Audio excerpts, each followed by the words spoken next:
ಹೂವ ತರುವರ ಮಾನಿಗೆ ಹುಲ್ಲ ತರುವ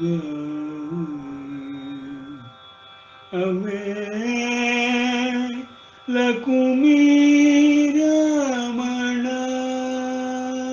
ಇವಗಿಲ್ಲ ಗರ್ವ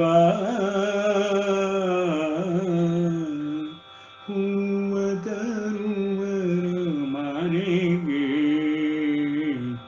ಹುಲ್ಲ ತರುವ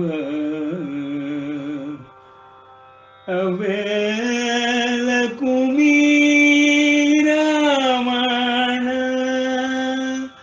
ಇವಗಿಲ್ಲ ಗರ್ವ ಹೂವ ತರುವರ ಮಾನಿಗೆ ಹುಲ್ಲ ತರುವ ಹುಲ್ಲ ತರುವ ಒಂದು ದಳ ಶ್ರೀ ತುಳಸಿ ಬಿಂದು ಗಂಗೋದಕ ಒಂದು ದಳ ಶ್ರೀ ತುಳಸಿ ಬಿಂದು ಗಂಗೋದಕ ಇಂದಿರಾ ರಮಣಗೆ ಅರ್ಪಿಸಲು ಇಂದಿರಾ ರಮಣಗೆ ಅರ್ಪಿಸಲು ಒಂದೇ ಮನದಲ್ಲಿ ಸಿಂಧು ಶಯನ ಮುಕುಂದಾಯನೆ ಒಂದೇ ಮನದಲ್ಲಿ ಸಿಂಧು ಶಯನ ಮುಕುಂದಾಯನೆ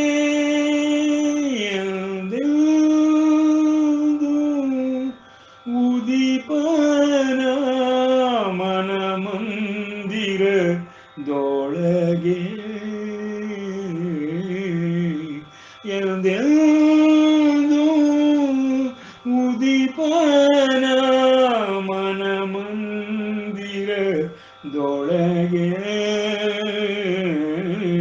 ಹೂವ ತರುವರ ಮಾನೆಗೆ ಹುಲ್ಲ ತರುವ ಹುಲ್ಲ ತರುವ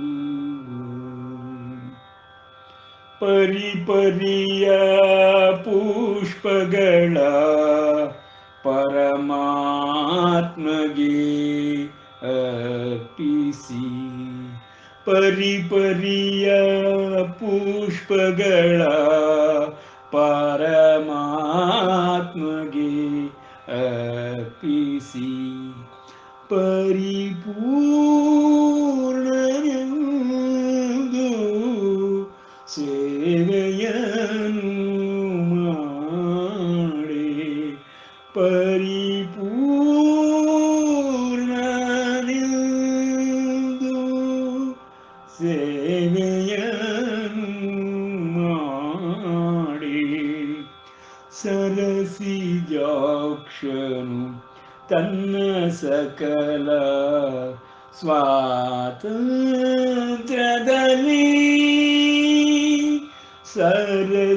ಸರಸಿಜಾಕ್ಷನು ತನ್ನ ಸಕಲ ಸ್ವಾತಂತ್ರ್ಯದಲ್ಲಿ ಸರಿಪಾಲು ಕೊಡುವ ಸರಿಪಾಲು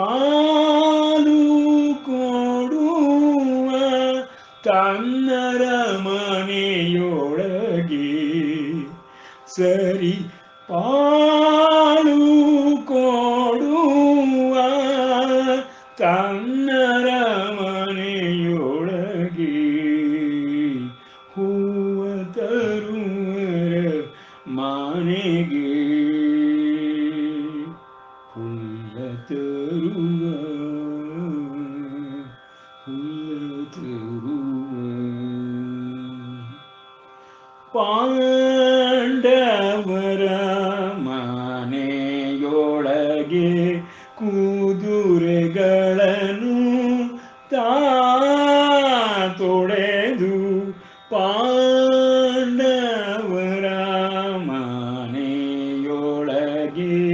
ಕುದುರೆಗಳನೇತ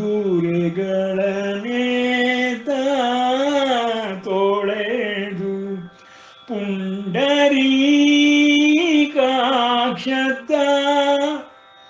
ಪುಲ್ಲತುಂಗ ಪುಂಡರೀಕಾಕ್ಷತ ಪುಲ್ಲತುಂಗ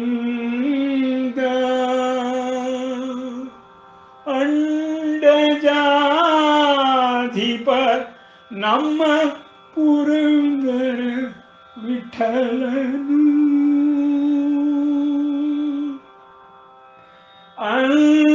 ಅಂಡಜಾಧಿಪ ನಮ್ಮ ಪುರಂದರ ವಿಠಲನು ತೊಂಡರಿಗೆ ತೊಂಡನಾಗಿ ಸಂಚರಿಸುತ್ತಿಹನು ತೊಂಡರಿಗೆ ತೊಂಡನಾಗಿ ಸಂಚರಿಸುತ್ತಿಹನು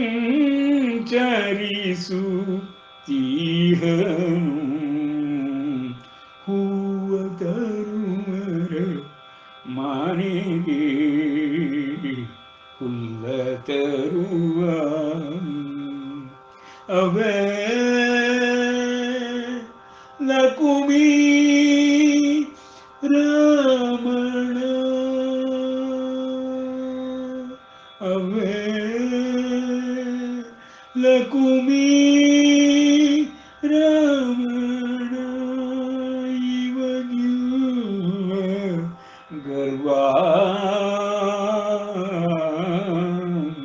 ಹೂವ ತರುವರ ಮನೆಗೆ ಹುಲ್ಲ ತರುವ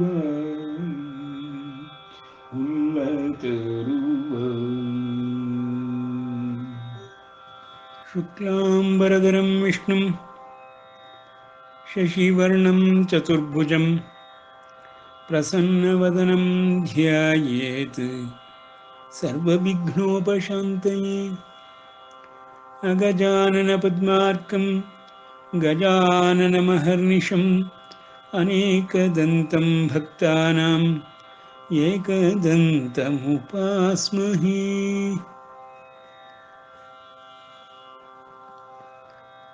ನ ಚ ತಸ್ಮಾನ್ ಮನುಷ್ಯೇತು ಕಶ್ಚಿನ್ಮೇ ಪ್ರಿಯಕೃತ್ತಮಃ ಭವಿತಾ ನ ಚ ಮೇ ತಸ್ಮಾದನ್ಯಃ ಪ್ರಿಯತರೋ ಭುವಿ ಅಂಬ ತ್ವಾಮನುಸಂದಧಾಮಿ ಭಗವದ್ಗೀತೆ ಭವದ್ವೇಷಿಣಿ. ನಾವು ಶ್ರೀಕೃಷ್ಣವಾಣಿಯಿಂದ ಬಂದಿರುವಂತಹ ಗೀತಾ ಜ್ಞಾನಾಭ್ಯಾಸದ 14ನೇ ಅಧ್ಯಾಯವಾದ ಗುಣತ್ರಯ ವಿಭಾಗ ಯೋಗವನ್ನು ಅಭ್ಯಾಸ ಮಾಡುತ್ತಿದ್ದೇವೆ.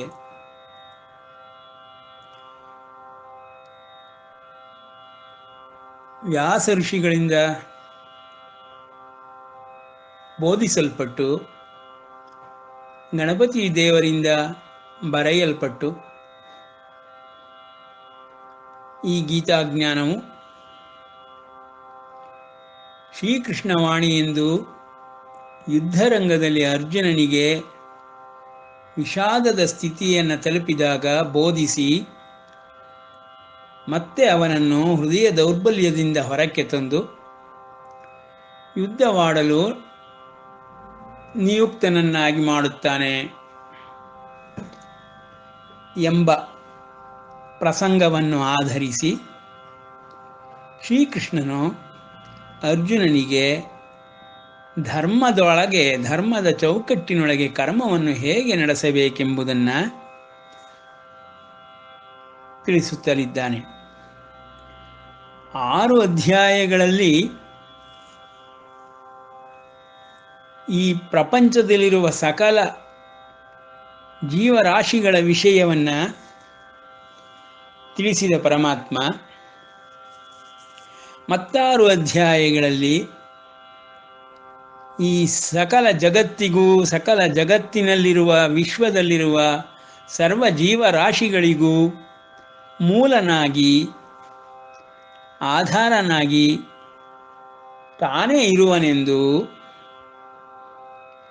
ತಿಳಿಸುವುದರ ಮೂಲಕ ಸರ್ವಲೋಕ ಮಹೇಶ್ವರಂ ಯಜ್ಞ ತಪಸ ಭೋಕ್ತಾರಂ ಸಹೃದ ಸರ್ವಭೂತಾನಾಂ ಜ್ಞಾತ್ವಾ ಮಾಂ ಶಾಂತಿ ಮೃಚ್ಛತಿ ಎಂದು 6ನೇ ಅಧ್ಯಾಯದ ಧ್ಯಾನ ಯೋಗದಲ್ಲಿ 29ನೇ ಶ್ಲೋಕದ ಕೊನೆಯ ಶ್ಲೋಕದಲ್ಲಿ ಇಡೀ ವಿಶ್ವದ ರಹಸ್ಯವನ್ನೇ ಅರ್ಜುನನಿಗೆ ಬಿಚ್ಚಿಡುತ್ತಾನೆ. ಏನಪ್ಪ ಈ ಒಂದು ಶ್ಲೋಕದಲ್ಲಿ ಇಷ್ಟೆಲ್ಲ ಅರ್ಥವೋ ಅಡಗಿದೆ ಅನ್ನೋದಾದರೆ, ಭಗವದ್ಗೀತೆ ಅಷ್ಟೊಂದು ಶ್ಲೋಕಗಳು ಓದುವ ಅವಶ್ಯಕತೆಯೇ ಇಲ್ಲವಲ್ಲ. ಆದರೆ ಈ ಒಂದು ಶ್ಲೋಕದಲ್ಲಿ ಪರಮಾತ್ಮ ಎಲ್ಲವನ್ನೂ ಅಡಗಿಸಿ ಹೇಳಿದ್ದಾನೆ ಎಂಬುದಾಗಿ ಅರ್ಥ. ಸಕಲ ಜೀವರಾಶಿಗಳು ದೇಹಿಯಾಗಿ ದೇಹವನ್ನು ಹೊತ್ತು ಹುಟ್ಟಿದ ಆರಂಭದಿಂದಲೂ ಇಡೀ ವಿಶ್ವವನ್ನೇ ತಿಳಿದುಕೊಳ್ಳಲು ಉಪಕ್ರಮಿಸುತ್ತದೆ. ಈ ಹಿಂದಿನ ಜ್ಞಾನ ಭಂಡಾರದ ಅರಿವು ಇಲ್ಲದೇ ಇದ್ದಾಗ್ಯೂ ಪ್ರತಿ ಜೀವಿಯು ಈ ವಿಶ್ವವನ್ನಾಗಲಿ ಪ್ರಪಂಚವನ್ನಾಗಲಿ ನೋಡಲು ಆರಂಭಿಸಿದ ಒಡನೆಯೇ ಇಂದ್ರಿಯಗಳಿಗೂ ಬುದ್ಧಿ ಇದೆ ಎಂಬುದಾಗಿ ಪರಮಾತ್ಮ ಸಾಂಖ್ಯಯೋಗದಲ್ಲಿ ತಿಳಿಸುತ್ತಾನೆ. ಹಾಗೆ ಇಂದ್ರಿಯಗಳೇ ಅರ್ಥ ಮಾಡಿಕೊಳ್ಳಲು ಆರಂಭಿಸಿ ಬಿಡುತ್ತದೆ. ಪ್ರತಿ ಜೀವಿಗೂ ಇದು ಸಾಧ್ಯ. ಈ ವಿಶ್ವವನ್ನೇ ಅರ್ಥ ಮಾಡಿಕೊಳ್ಳುವಷ್ಟು ಬುದ್ಧಿ ಪ್ರತಿ ಪ್ರಾಣಿಗೂ ಪರಮಾತ್ಮನು ಕರುಣಿಸಿದ್ದಾನೆ. ಅಂದರೆ ಹುಟ್ಟಿನಿಂದಲೇ ಪ್ರತಿ ಜೀವಿಯು ತನ್ನ ಜೀವನವನ್ನು ನಡೆಸುವುದಕ್ಕೆ ಜೀವಿತ ಕಾಲದಲ್ಲಿ ತನ್ನ ದೇಹದೊಳಗೆ ಬುದ್ಧಿ ಎಂಬ ಒಂದು ವಸ್ತುವು ನಿರಂತರವಾಗಿ ಕೆಲಸ ಮಾಡುತ್ತಾ ತನ್ನನ್ನು, ವಿಶ್ವವನ್ನು, ಪ್ರಪಂಚವನ್ನು ಅರ್ಥ ಮಾಡಿಕೊಳ್ಳುವುದಕ್ಕೆ ಸಹಾಯ ಮಾಡುತ್ತದೆ. ಅಷ್ಟೇ ಅಲ್ಲ, ಅವನ ಜೀವನ ಮಾರ್ಗವನ್ನು ನಿರ್ದೇಶಿಸುತ್ತಿರುತ್ತದೆ. ಆರ್ಯೋಕ್ತಿಯಂತೆ ಅಭ್ಯಾಸಾನುಗತೋ ವಿದ್ಯಾ ಬುದ್ಧಿ ಕರ್ಮಾನುಸಾರಿಣಿ. ಪ್ರತಿಯೊಂದು ಜೀವಿಯ ಬುದ್ಧಿಗೆ ಅನುಗುಣವಾಗಿ ಅದರದರ ಕರ್ಮಫಲಗಳನ್ನು ಬೆನ್ನ ಮೇಲೆ ಹೊತ್ತುಕೊಂಡು ಈ ಪ್ರಪಂಚದಲ್ಲಿ ವ್ಯಕ್ತವಾಗುತ್ತದೆ. ಕೇವಲ 90 ವರ್ಷಗಳೋ 100 ವರ್ಷಗಳೋ ಅದರ ಆಯಸ್ಸು ಇದ್ದು ಈ ವ್ಯಕ್ತ ಪ್ರಪಂಚವನ್ನು ಅರ್ಥ ಮಾಡಿಕೊಂಡು ಈ ವ್ಯಕ್ತ ಪ್ರಪಂಚದೊಳಗೆ ತಾನು ಏಕೆ ಬಂದೆ, ಎಲ್ಲಿಂದ ಬಂದೆ, ತಾನು ಯಾರು, ಎಲ್ಲಿಗೆ ಹೋಗುತ್ತಿರುವೆ ಎಂಬುದೆಲ್ಲವನ್ನು ಕಲಿತುಕೊಳ್ಳುವ ಈ ಬ್ರಹ್ಮವಿದ್ಯೆಯನ್ನು ಭಗವಂತನಾದ ಶ್ರೀಕೃಷ್ಣ ಅರ್ಜುನನಿಗೆ ಧರ್ಮದ ಚೌಕಟ್ಟಿನಲ್ಲಿ ನಡೆಸುವಂತಹ ಕರ್ಮದ ಬಗ್ಗೆ ನಿಮಿತ್ತವನ್ನಾಗಿ ಇಟ್ಟುಕೊಂಡು ಸಂಪೂರ್ಣ ದಿವ್ಯ ವ್ಯವಸ್ಥೆಯನ್ನೇ ತಿಳಿಸುತ್ತಿದ್ದಾನೆ. ಎಲ್ಲ ಜೀವಿಗಳಿಗೂ ಇದು ಸಮನ್ವಯ ಮಾಡಿಕೊಳ್ಳುವಂತಹ ಒಂದು ಜ್ಞಾನ. ಎಲ್ಲ ಸಕಲ ಜೀವರಾಶಿಗಳಿಗೂ ಅರ್ಥವಾಗುವಷ್ಟು ಬುದ್ಧಿಗೆ ತಕ್ಕಂತೆ ಎಲ್ಲ ಜೀವನದ ರಹಸ್ಯಗಳನ್ನು ಕೃಷ್ಣನು ಬಿಚ್ಚಿಡುತ್ತಿದ್ದಾನೆ. ಇಲ್ಲಿ ಅತಿ ಬುದ್ಧಿವಂತರು, ವಿದ್ವಾಂಸರು, ಪಂಡಿತರುಗಳಿಗೆ ಮಾತ್ರವೇ ಅರ್ಥವಾಗಬೇಕು ಎಂಬುದೇನಿಲ್ಲ. ಸಾಮಾನ್ಯ ಜೀವಿಯೂ ಅರ್ಥಪಡಿಸಿಕೊಳ್ಳುವಂತೆ ಈ ಜೀವನ ರಹಸ್ಯವಿದೆ. ಪ್ರತಿ ಜೀವಿಯು ಇಂದ್ರಿಯಗಳ ಮೂಲಕ, ಮನಸ್ಸು ಬುದ್ಧಿಗಳ ಮೂಲಕ ಇವುಗಳನ್ನು ತಿಳಿದುಕೊಳ್ಳುತ್ತಲೇ ಇರುತ್ತಾನೆ. ಎಲ್ಲ ಪ್ರಾಣಿಗಳಿಗಿಂತ ಉತ್ತಮ ಸ್ಥಿತಿಯಲ್ಲಿರುವಂತಹ ಮನುಷ್ಯ ಪ್ರಾಣಿ ಅತ್ಯಂತ ಬುದ್ಧಿಶಾಲಿಯಾಗಿದ್ದು, ಪ್ರಾಣಿಗಳು ಅರ್ಥ ಮಾಡಿಕೊಳ್ಳುವಷ್ಟನ್ನೂ ಅರ್ಥ ಮಾಡಿಕೊಳ್ಳದೆ ಹೋದರೆ, ದಾಸರು ಹಾಡಿದಂತೆ ಮಾನವ ಜನ್ಮ ದೊಡ್ಡದು, ಇದು ಹಾನಿ ಮಾಡಬೇಡಿರಿ, ಹಾಳು ಮಾಡಬೇಡಿರಿ, ಕಳೆದುಕೊಳ್ಳಬೇಡಿರಿ ಎಂಬ ಮಾತುಗಳು ಸೂಕ್ತವಾಗಿಯೇ ಇದೆ. ಮಾನವ ಜನ್ಮ ಎಲ್ಲದಕ್ಕಿಂತ ದೊಡ್ಡದು ಎಂಬುದಾಗಿ ಆದಿಗುರು ಶಂಕರಾಚಾರ್ಯರು ತಮ್ಮ ವಿವೇಕ ಚೂಡಾಮಣಿಯ ಮೊದಲ 2 ಶ್ಲೋಕಗಳಲ್ಲಿ ಹೇಳಿದ್ದಾರೆ. ಜಂತೂನಾಂ ನರಜನ್ಮ ದುರ್ಲಭಂ, ಅಂದರೆ ಎಲ್ಲ ಪ್ರಾಣಿಗಳ ಜನ್ಮಗಳನ್ನು ನಾವು ಲಕ್ಷಾಂತರ ಜನ್ಮಗಳನ್ನು ಎತ್ತುವುದರ ಮೂಲಕ ಎಲ್ಲ ಪ್ರಾಣಿ ದೇಹಗಳಲ್ಲೂ ಅನುಭವಗಳನ್ನು ಪಡೆದು ಪ್ರತಿ ಜನ್ಮದಲ್ಲಿಯೂ ಸತ್ವವನ್ನು ಅಭಿವೃದ್ಧಿಪಡಿಸಿಕೊಳ್ಳುತ್ತಾ ಆ ಸತ್ವಕ್ಕೆ ತಕ್ಕಂತೆ ಉತ್ತಮೋತ್ತಮವಾದ ಜನ್ಮಗಳನ್ನು ಪಡೆಯುತ್ತಾ ಬಂದಿದ್ದೇವೆ. ಬುದ್ಧಿಗೆ ತಕ್ಕಂತೆ, ಮನಸ್ಸಿಗೆ ತಕ್ಕಂತೆ ನಮ್ಮ ಜನ್ಮವಾಗುವುದಿಲ್ಲ. ಸತ್ವಕ್ಕೆ ತಕ್ಕಂತೆ ಆ ಸತ್ವ ಪ್ರಕಾಶಿಸುವುದು ಸಂಸ್ಕಾರದ ರೂಪದಲ್ಲಿ. ಸಂಸ್ಕಾರವನ್ನು ಅರ್ಥ ಮಾಡಿಕೊಳ್ಳಬೇಕೆಂದರೆ ಗುಣಗಳನ್ನು ತಿಳಿದುಕೊಳ್ಳಬೇಕು. ಹೀಗೆ ಭಗವಂತ ಮೊದಲನೇ ಅಧ್ಯಾಯದಿಂದ ಪರಮಾತ್ಮ ಆತ್ಮನ ಪರಿಚಯವನ್ನು ಮಾಡಿಸಿಕೊಟ್ಟು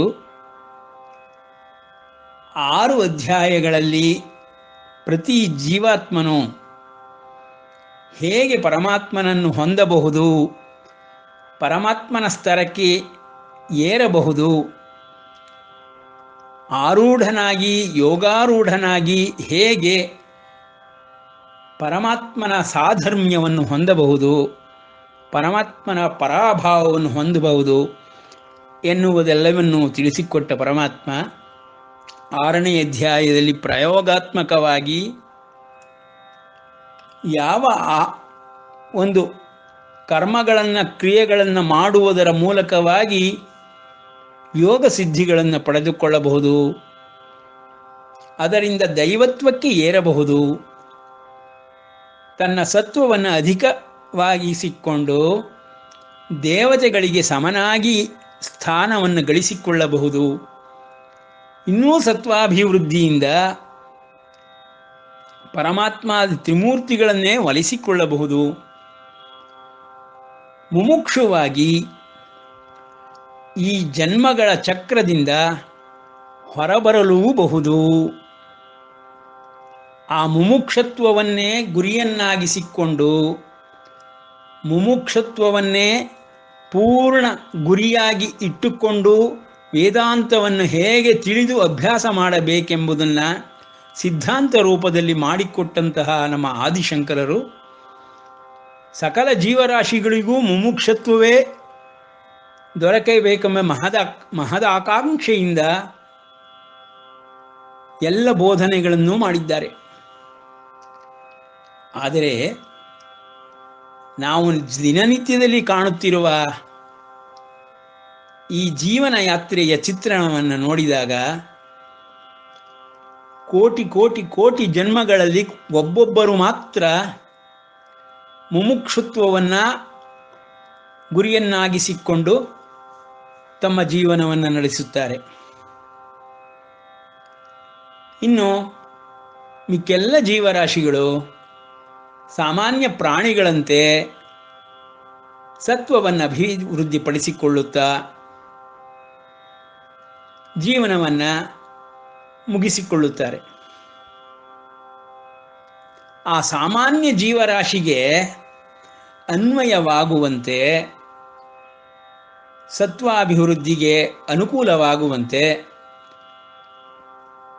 ಪರಮಪುರುಷಾರ್ಥವಾದ ಮೋಕ್ಷವನ್ನು ಹೊಂದಲು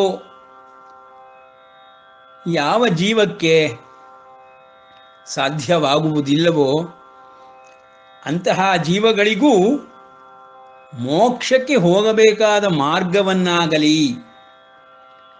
ಪರಮಪುರುಷಾರ್ಥಗಳಾದಂತಹ ಧರ್ಮ ಅರ್ಥ ಕಾಮಗಳನ್ನಾಗಲಿ ವಿವರವಾಗಿ ನಂತರದ ಆಚಾರ್ಯತ್ರಯರು ನಮಗಳಿಗೆ ಕರುಣಿಸಿದ್ದಾರೆ. ಪ್ರತಿ ಜೀವಿಗೂ ಮಧ್ವಾಚಾರ್ಯರಾಗಲಿ, ಶ್ರೀರಾಮಾನುಜಾಚಾರ್ಯರಾಗಲಿ, ಆದಿಶಂಕರಾಚಾರ್ಯರಾಗಲಿ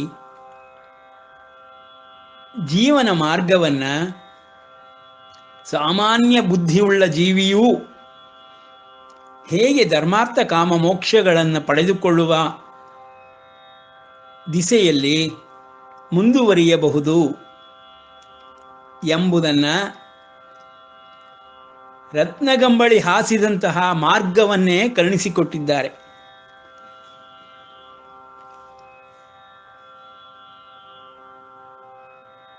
ಪ್ರತಿ ಜೀವಿಯು ಬಯಲು ದಾರಿಗಳಲ್ಲಿ ನಿಲ್ಲುವಂತಹ ಸ್ಥಿತಿ ಅನೇಕ ಸಲ ಜೀವನದಲ್ಲಿ ಬಂದು ಒದಗುತ್ತದೆ. ಅಂತಹ ಸಮಯಗಳಲ್ಲಿ ನಮ್ಮ ಆಚಾರ್ಯತ್ರಯರು ಕರುಣಿಸಿರುವಂತಹ ಈ ಒಂದು ಆಧ್ಯಾತ್ಮ ಮಾರ್ಗದಲ್ಲಿ ಒಂದರಿಂದ ಒಂದಕ್ಕೆ ಮೆಟ್ಟಲೇರಿದಂತೆ ಕರ್ಮ ಮಾರ್ಗವಾಗಲಿ, ಜ್ಞಾನ ಮಾರ್ಗವಾಗಲಿ, ಧ್ಯಾನ ಮಾರ್ಗವಾಗಲಿ, ಎಲ್ಲವನ್ನೂ ಒಳಗೊಂಡಂತಹ ಭಕ್ತಿ ಮಾರ್ಗವನ್ನಾಗಲಿ ಅನುಸರಿಸಿದರೆ ಪ್ರತಿಯೊಂದು ಪ್ರಾಣಿಯೂ ಎತ್ತರದ ಸ್ಥಿತಿಗೆ ತಲುಪಬಹುದು, ಉತ್ತರೋತ್ತರಾಭಿವೃದ್ಧಿಯನ್ನು ಹೊಂದಬಹುದು ಎಂಬುದನ್ನು 12 ಅಧ್ಯಾಯಗಳಲ್ಲಿ ತಿಳಿಸಿಕೊಟ್ಟಂತಹ ಶ್ರೀಕೃಷ್ಣ ಪರಮಾತ್ಮ ಅರ್ಜುನನಿಗೆ ಧರ್ಮದ ಚೌಕಟ್ಟಿನಲ್ಲಿ ಕರ್ಮವನ್ನು ಹೇಳುವುದರ ಜೊತೆಗೆ ಸಕಲ ಜೀವರಾಶಿಗಳಿಗೂ ಜೀವನ ಮಾರ್ಗವನ್ನು ಕಲ್ಪಿಸಿಕೊಟ್ಟಿದ್ದಾನೆ.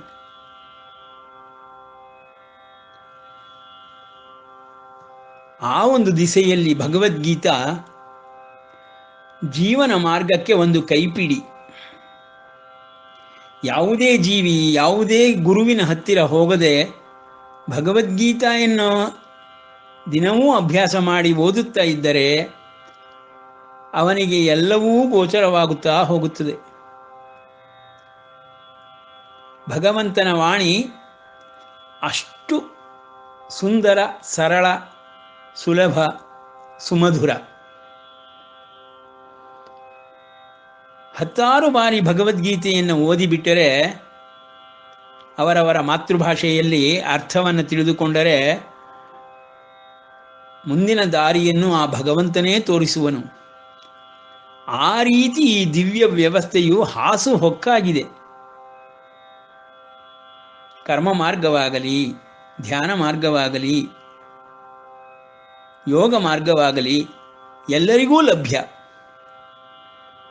ಆ ರೀತಿಯಲ್ಲಿ ವ್ಯಾಸರು ಮತ್ತು ಗಣಪತಿ ದೇವರು ಗ್ರಂಥ ಮಾಡುವುದರ ಮೂಲಕವಾಗಿ ನಮಗೆ ಮಹದುಪಕಾರವನ್ನು ಮಾಡಿದ್ದಾರೆ.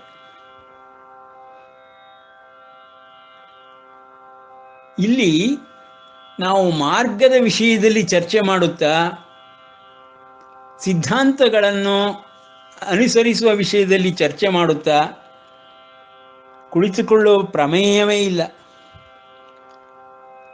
ಮಾರ್ಗವೆಂದಿದ್ದರೂ ಮಾರ್ಗವೇ, ಅದು ಗುರಿ ತಲುಪುವುದಕ್ಕೆ ಅನುಕೂಲಕಾರಿಯಾಗಿ ಇರಬೇಕೇ ಹೊರತು ಮಾರ್ಗವೇ ಗುರಿಯಲ್ಲ ಎಂಬುದನ್ನು ಯಾರು ಮನಸ್ಸಿನಲ್ಲಿಟ್ಟುಕೊಳ್ಳುತ್ತಾರೋ ಅವರುಗಳು ಪರಮಾತ್ಮನನ್ನು ಸೇರಿಯೇ ಸೇರುತ್ತಾರೆ. ಅವನ ಸಾಧರ್ಮ್ಯವನ್ನು ಹೊಂದಿಯೇ ಹೊಂದುತ್ತಾರೆ. ಅವನ ಪರಾಭಾವವನ್ನು ಅನುಭವಿಸಿಯೇ ಅನುಭವಿಸುತ್ತಾರೆ ಎಂಬುದಾಗಿ ಕೃಷ್ಣನು 12 ಅಧ್ಯಾಯಗಳಲ್ಲಿ ತಿಳಿಸಿಕೊಟ್ಟು 13ನೇ ಅಧ್ಯಾಯದಲ್ಲಿ ಜೀವಾತ್ಮ ಪರಮಾತ್ಮಗಳ ಹೊರತಾಗಿ ಈ ಪ್ರಪಂಚದ ಬಗ್ಗೆಯೂ, ಜಗತ್ತಿನ ಬಗ್ಗೆಯೂ, ಪ್ರಕೃತಿಯ ಬಗ್ಗೆಯೂ, ದೇಹದ ಬಗ್ಗೆಯೂ ಸಂಪೂರ್ಣವಾಗಿ ಕ್ಷೇತ್ರವೆಂಬ ಹೆಸರಿನಲ್ಲಿ ಜ್ಞಾನವನ್ನು ಪ್ರಸಾದಿಸುತ್ತಾ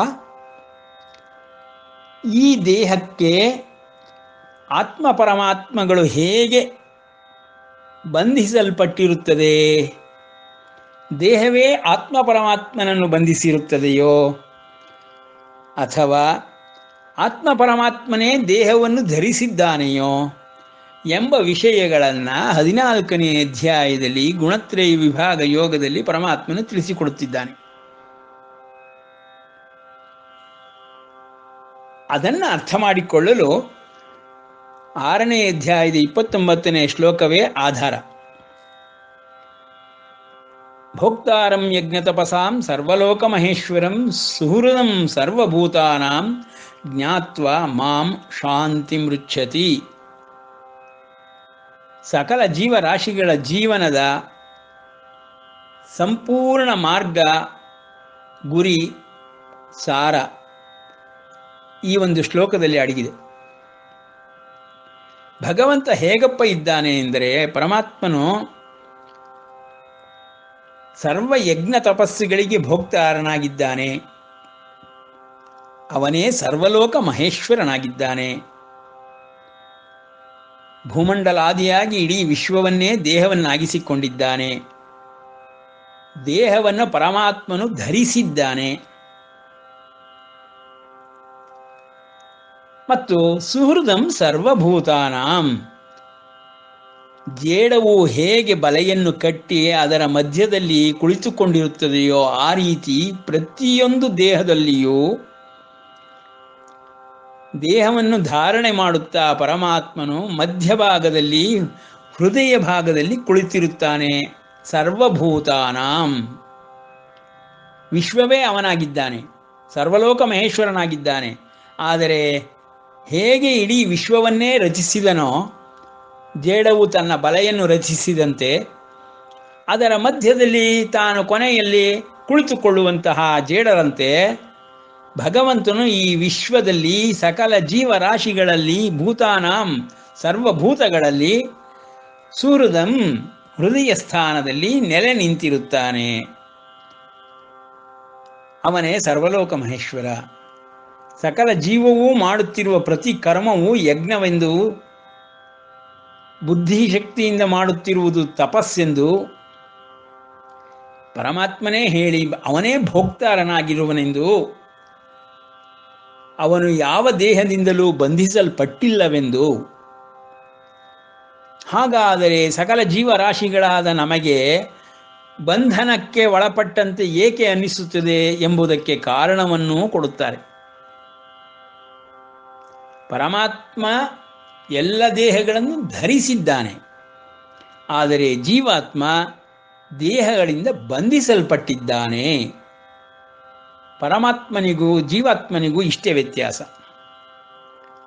ನಾವುಗಳು ದೇಹ ಮತ್ತು ಅದರಲ್ಲಿರುವ ಗುಣಗಳಿಂದ ಬಂಧಿಸಲ್ಪಟ್ಟಿದ್ದೇವೆ. ಪರಮಾತ್ಮನಾದರೋ ಅವನು ಗುಣಾತೀತನಾಗಿರುವುದರಿಂದ ಯಾವುದೇ ದೇಹವನ್ನು ಧರಿಸಿದ್ದಾನೆಯೇ ಹೊರತು ದೇಹದಿಂದ ಬಂಧಿಸಲ್ಪಟ್ಟಿಲ್ಲ ಎಂಬುದಾಗಿ ಅರ್ಥ ಮಾಡಿಕೊಂಡರೆ ಅಂಥವನು ಈ ಒಂದು ಜ್ಞಾನದಿಂದ ಶಾಂತಿಯನ್ನು ಹೊಂದುವನು. ನಾವು ಈ ದೇಹ ಬಂಧನದಿಂದ ಸಕಲ ಗುಣಗಳಿಂದ ಮುಕ್ತರಾದರೆ, ಬಂಧ ಮುಕ್ತರಾದರೆ, ಆಗ ಪರಮಾತ್ಮನ ಸಾಧರ್ಮ್ಯವನ್ನು ಹೊಂದುವುದರ ಮೂಲಕವಾಗಿ ಮತ್ತು ಈ ಜ್ಞಾನದ ಆಧಾರದ ಮೇಲೆ ಆಶ್ರಯಿಸಿ ಅಜ್ಞಾನವನ್ನು ಹೋಗಲಾಡಿಸಿಕೊಂಡು ನಾವು ಮುಕ್ತರಾಗಬಹುದು, ಪರಮಾತ್ಮನ ಪರಾಭಾವವನ್ನು ಹೊಂದಬಹುದು, ಪರಮಾತ್ಮನ ಸಾಧರ್ಮ್ಯವನ್ನು ಹೊಂದಬಹುದು ಎಂಬುದಾಗಿ ಇದುವರೆಗೆ ತಿಳಿಸಿಕೊಟ್ಟಿದ್ದಾನೆ. ಈ ದೇಹದೊಳಗಿರುವಂತಹ 3 ಥರದ ಗುಣಗಳನ್ನು ವರ್ಣಿಸುತ್ತಾ ಪರಮಾತ್ಮ, 3 ಗುಣಗಳು ದೇಹದೊಳಗೆ ಆತ್ಮನನ್ನು ಬಂಧಿಸಿದಂತೆ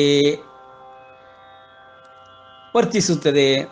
ಆ ಗುಣಗಳನ್ನು ಒಬ್ಬ ವ್ಯಕ್ತಿ ದಾಟಿ ಬಿಟ್ಟರೆ, ಗುಣಾತೀತನಾಗಿ ಬಿಟ್ಟರೆ, ಅವನು ಪರಮಾತ್ಮ ಭಾವವನ್ನು, ಪರಮಾತ್ಮನ ಪರಾಭಾವವನ್ನು ಹೊಂದಿಬಿಡುವನು. ಸಾಧರ್ಮ್ಯವನ್ನು ಹೊಂದುವುದರ ಮೂಲಕವಾಗಿ ಸಕಲ ಮುನಿಗಳು ಋಷಿಗಳು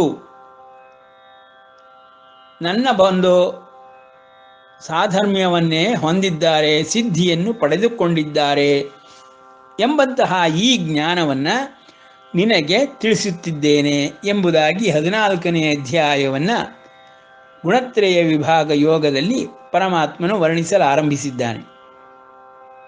ಗುಣವೆಂದರೆ ನಿನ್ನೆಯೇ ನಾವು ನೋಡಿದೆವು. ಪ್ರತಿ ದೇಹದಲ್ಲೂ ಅಭಿವೃದ್ಧಿಗೆ ಮತ್ತು ದೇಹದ ಅಸ್ತಿತ್ವಕ್ಕೆ ಕಾರಣವಾಗಿರುವಂತಹ ಈ ಗುಣವು ಸದಾಕಾಲ ದೋಷವನ್ನು ನಿವಾರಣೆ ಮಾಡುತ್ತಲೇ ಇರುತ್ತದೆ. ಪ್ರಕೃತಿ ಸಹಜವಾದದ್ದು ದೋಷ. ಆ ಕಾರಣದಿಂದಲೇ ಕ್ಷೇತ್ರವನ್ನು ವರ್ಣಿಸುತ್ತಿರುವಾಗ ಪರಮಾತ್ಮ ಕ್ಷೇತ್ರಜ್ಞ ಯೋಗದಲ್ಲಿ ಕ್ಷೇತ್ರಂ ಸವಿಕಾರಂ ಉದಾಹೃತಂ 13ನೇ ಅಧ್ಯಾಯ 6ನೇ ಶ್ಲೋಕ. ಅಂದರೆ ಪ್ರತಿಯೊಂದು ದೇಹವು ವಿಕಾರವನ್ನು ಹೊಂದುತ್ತದೆ. ವಿಕಾರ ಸಹಿತವಾಗಿರುವಂಥದ್ದು ಅಂದರೆ ದೋಷ ಸಹಿತವಾಗಿರುವಂಥದ್ದು. ಆ ದೋಷವೇ ಆ ಒಂದು ದೇಹದ ನಾಶಕ್ಕೆ, ಲಯಕ್ಕೆ ಕಾರಣವಾಗುತ್ತದೆ.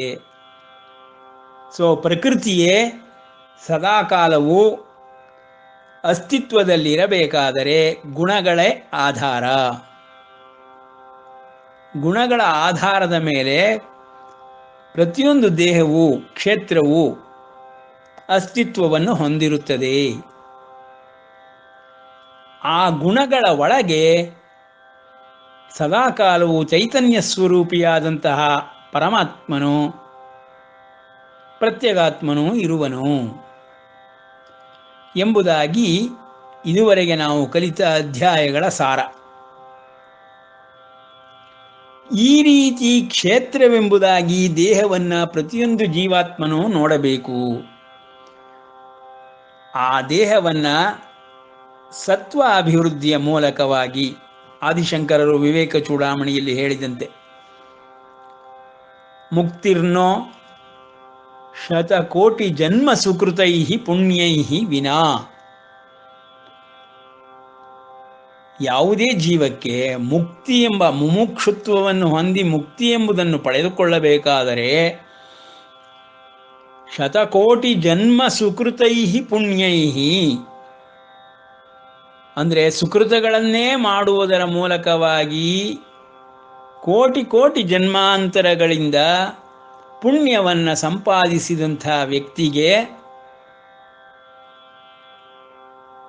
ಸತ್ಸಂಗತ್ವೇ ನಿಸ್ಸಂಗತ್ವಂ, ನಿಸ್ಸಂಗತ್ವೇ ನಿರ್ಮೋಹತ್ವಂ, ನಿರ್ಮೋಹತ್ವೇ ನಿಶ್ಚಲತತ್ವಂ, ನಿಶ್ಚಲತತ್ವೇ ಜೀವನ್ ಮುಕ್ತಿ ಎಂಬ ಮುಕ್ತಿಯು ದೊರಕುತ್ತದೆ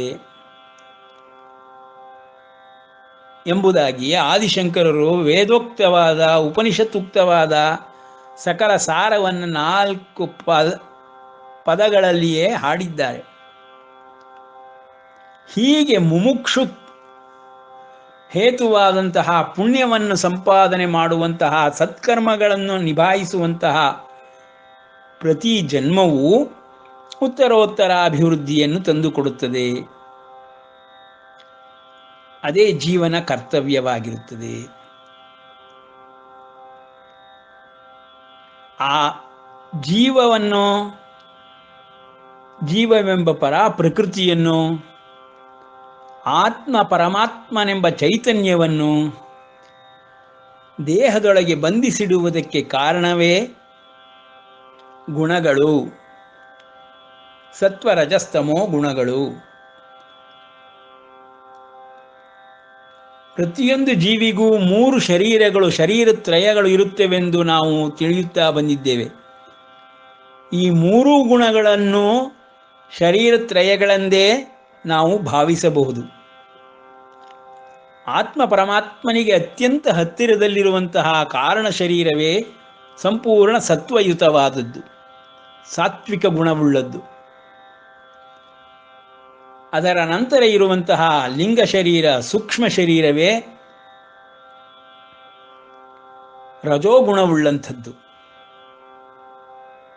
ಭೌತಿಕ ಶರೀರವೇ ತಮೋಗುಣಗಳನ್ನು ಹೊಂದಿರುವಂಥದ್ದು ಎಂಬುದಾಗಿ ಶರೀರತ್ರಯಗಳನ್ನು ಗುಣತ್ರಯಗಳಿಗೆ ಆಧಾರವಾಗಿಯೇ ನಾವು ವರ್ಣಿಸಬಹುದು, ಭಾವಿಸಬಹುದು. ಹಾಗೆ ಭಾವಿಸುವುದರಿಂದ ನಮ್ಮ ಒಂದು ದೇಹದ ರಚನೆಯನ್ನು ಅರ್ಥ ಮಾಡಿಕೊಂಡಂತಾಗುತ್ತದೆ. ಪ್ರತಿಯೊಂದಕ್ಕೂ ದೈವ ಸಂಕಲ್ಪವೇ ಕಾರಣವಾಗಿರುವುದನ್ನು ತಿಳಿದಿರುವುದರಿಂದ ಮನುಷ್ಯ ಪ್ರಯತ್ನಕ್ಕೆ ಸ್ಥಾನವೇ ಇಲ್ಲವಾಗುತ್ತದಲ್ಲ ಎಂಬ ಪ್ರಶ್ನೆ ಪ್ರತಿಯೊಂದು ಜೀವಿಗೂ ಉಂಟಾಗುತ್ತದೆ. ಎಲ್ಲ ಪೂರ್ವ ನಿರ್ಧಾರಿತವಾಗಿದ್ದರೂ ಸೃಷ್ಟಿಗೊಡೆಯನಾದಂತಹ ಸೃಷ್ಟೀಶನು ಸೃಷ್ಟಿ ಕಾರ್ಯವನ್ನು ಮಾಡಿಸುವುದರಲ್ಲಿ ವಿಧಿಗೆ ತಕ್ಕಂತೆ ಕರ್ಮಾನುಸಾರವಾಗಿ ಸೃಷ್ಟಿಯನ್ನು ಮಾಡುವುದಕ್ಕೆ ಈ ಗುಣಗಳನ್ನೇ ಆಧಾರವಾಗಿಟ್ಟಿದ್ದಾನೆ. ಈ ಗುಣಗಳು ಸಕಲ ಜೀವರಾಶಿಗಳಿಗೂ ಸಮನ್ವಯವಾಗುತ್ತದೆ. ಯಾರು ತಮೋಗುಣಗಳಿಂದ ರಜೋಗುಣಗಳಿಂದ ಮೀರಿ ಅತೀತರಾಗಿ ಸತ್ವಗುಣವನ್ನು ಸಂಪಾದಿಸುತ್ತಾರೋ ಅವರುಗಳಿಗೆ ಆತ್ಮನ ಪ್ರಕಾಶವು, ಬೆಳಕು, ಜ್ಞಾನವು ದೊರಕುತ್ತದೆ. ಈ ರೀತಿ ನಾವು ಮೂರೂ ಗುಣಗಳುಳ್ಳ ಈ ಶರೀರವನ್ನು ಅರ್ಥ ಮಾಡಿಕೊಳ್ಳಬೇಕು. ಪ್ರಕೃತಿ ಸ್ವಾಭಾವಿಕವಾಗಿಯೇ ಮನಸ್ಸಿನಂತೆ ಪಾಪಕರ್ಮಗಳನ್ನೇ ಮಾಡಿಸುತ್ತದೆ. ಆ ಕಾರಣದಿಂದಲೇ ಬಂಧನಕ್ಕೆ ಒಳಪಡಿಸುತ್ತದೆ. ಇಂದ್ರಿಯಗಳ ಗುಣವೇ ಪ್ರಕೃತಿಯ ವಿಷಯಗಳೆಡೆಗೆ ಸೆಳೆಯುವುದು, ಮನಸ್ಸನ್ನೂ ಸೆಳೆಯುವುದು, ಎಲ್ಲ ಪಾಪ ಕಾರ್ಯಗಳಿಗೆ ಕಾರಣವಾಗುವುದು. ಪಾಪ ಕಾರ್ಯಗಳೇ ಫಲವನ್ನು ಕೊಡುವುದರ ಮೂಲಕ ನಮ್ಮನ್ನು ಈ ಒಂದು ದೇಹದ ಮೂಲಕವಾಗಿ ಆತ್ಮ ಪರಮಾತ್ಮನಿಗೆ ಬಂಧಿಸಲ್ಪಡುತ್ತದೆ. ಇದಕ್ಕೆ ಉದಾಹರಣೆಯಾಗಿ ನಾವು ಹಿಂದೆಯೇ ಹೇಳಿದಂತೆ ಒಂದು ಅಡಕೆ ಗೋಟಿನ ಒಳಗೆ ಪ್ರತಿಯೊಂದು ಸಿಪ್ಪೆಯು, ಪ್ರತಿಯೊಂದು ನಾರು ಒಣಗಿದ ನಂತರ ಹೇಗೆ ಗೋಟಡಕೆಯನ್ನು ಬಿಟ್ಟು ಬಿಡುವಂತೆ ಒಳಗಿನ ಸತ್ವವು ಸಂಪೂರ್ಣವಾಗಿ ಮುಕ್ತವಾಗುತ್ತದೆಯೋ ಆಗ ಈ ದೇಹವೆಂಬ ನಶ್ವರವಾದಂತಹ ವಸ್ತುವು ಹೋಗಿಬಿಡುತ್ತದೆ. ಹೀಗೆ ನಾವು ಬಟ್ಟೆಯನ್ನು ಜೀರ್ಣಾನಿ ವಾಸಾನಿ ಎಂಬಂತೆ ಪರಮಾತ್ಮ ಹೇಳಿದಂಗೆ ಪ್ರತಿ ದೇಹವನ್ನು ನಾವು ಬಟ್ಟೆಯನ್ನು ಉಟ್ಟುಕೊಳ್ಳುವ ರೀತಿಯಲ್ಲಿ ಈ ದೇಹದ ಬಂಧನದಿಂದ ಮುಕ್ತರಾಗಬೇಕು. ಇದೇ ಆಧ್ಯಾತ್ಮಸಾರ, ಬ್ರಹ್ಮವಿದ್ಯಾಸಾರ. ಅವುಗಳನ್ನು ತಿಳಿಸುವುದಕ್ಕೋಸ್ಕರವಾಗಿ ದೈಹಿಕವಾಗಿ 3 ಗುಣಗಳನ್ನು ವರ್ಣಿಸುತ್ತಾ ಪರಮಾತ್ಮನು ಸತ್ವಂ ಸುಖೇ ಸಂಜಯತಿ ರಜಃ ಕರ್ಮಣಿ ಭಾರತ ಜ್ಞಾನಮಾವೃತ್ಯ ತು ತಮಃ ಪ್ರಮಾದೇ ಸಂಜಯತ್ಯುತ. ಎಲೆ ಅರ್ಜುನ, ಸತ್ವಗುಣವು ಸುಖದಲ್ಲಿ ಸಂಘವನ್ನುಂಟು ಮಾಡುತ್ತದೆ, ರಜೋಗುಣವು ಕರ್ಮದಲ್ಲಿ ಸಂಘವನ್ನುಂಟು ಮಾಡುತ್ತದೆ. ಆದರೆ ತಮೋಗುಣವು ಜ್ಞಾನವನ್ನು ಆವರಿಸಿಕೊಂಡು ಅಜ್ಞಾನದಿಂದ ಪ್ರಮಾದದಲ್ಲಿ ಸಂಘವನ್ನು ಉಂಟು ಮಾಡುತ್ತದೆ ಎಂಬುದಾಗಿ ತಿಳಿಸುವುದರ ಮೂಲಕವಾಗಿ ಹೇಗೆ ಈ ಜೀವಾತ್ಮನು ಬದ್ಧನಾಗುತ್ತಾನೆಂಬುದನ್ನು ವರ್ಣಿಸುತ್ತಾನೆ. ಇಂದು ಇಲ್ಲಿಗೆ ನಿಲ್ಲಿಸಿರೋಣ. ನಾಳೆ ಗುಣಗಳ ವಿಷಯದಲ್ಲಿ ಮತ್ತೆ ಉದಾಹರಣೆಗಳ ಮೂಲಕ ತಿಳಿದುಕೊಳ್ಳಲು ಪ್ರಯತ್ನ ಪಡೋಣ. ಶ್ರೀಕೃಷ್ಣಾರ್ಪಣಮಸ್ತು.